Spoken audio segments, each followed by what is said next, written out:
Point में लिखा भैया आपके गोल को सेट करो एंड प्रिपेयर अर्ली। जो भी आपका टेस्ट में सिलेबस आ रहा है उसको आप पहले उसको सेट कर लो, उसका गोल कि भाई ये वाला सिलेबस हमारे टेस्ट में आ रहा है, मतलब ये चैप्टर हमारे टेस्ट में आ रहा है और मुझे ये चैप्टर करने हैं, ठीक है। तो पहले आपको गोल सेट करना पड़ेगा और कुछ दिन पहले से ही इसकी तैयारी करनी होगी, ठीक है। कुछ दिन पहले से ही तैयारी करनी होगी, क्लियर। दूसरा पॉइंट जो है, आप अपने सब्जेक्ट को प्रायोरिटाइज करो, ये बहुत इंपॉर्टेंट पार्ट है। फिजिक्स, केमिस्ट्री, बॉटनी और जूलॉजी, चार में से आप प्रायोरिटी सेट कर लो डिक्रीजिंग ऑर्डर में कि भाई जो चीज आपको ज्यादा पसंद है उसको पहले कवर करके खत्म कर दो, अलग कर दो। क्यों? जो ज्यादा पसंद होता है वो जल्दी समझ में आ जाता है और कम समय में आपका काम हो जाता है, ठीक, और उसमें कॉन्फिडेंस भी आपको मिलता है। कम से कम जो आता हुआ है वो तो गलत मत करो पेपर में। पेपर में गलत नहीं होगा तो नीट के पेपर में भी गलत नहीं होगा, ठीक है। तो पहले आप अपने सब्जेक्ट को प्रायोरिटाइज करो कि ये वाला मुझे अच्छा लगता है, फिर उसके बाद ये, फिर उसके बाद ये, फिर उसके बाद ये, क्लियर। थर्ड पॉइंट ये कह रहे हैं prioritize topic within a subject. इसका मतलब क्या है?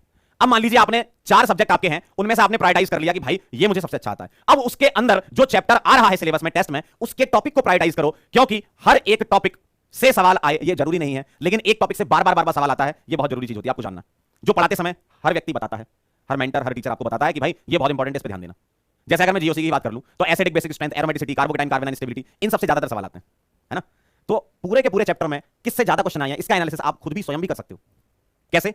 प्रीवियस 5 इयर्स या 10 इयर्स के पेपर देखो और उसमें इतना तो पता चली जाएगा कि ये किस टॉपिक से सवाल आया है, और देखो कि बार बार कौन सा टॉपिक रिपीट हुआ है, उसके अकॉर्डिंग सीक्वेंस बना के रिवाइज करो, ठीक है। फोर्थ पॉइंट क्या कह रहे हैं? Draw mind map and short notes.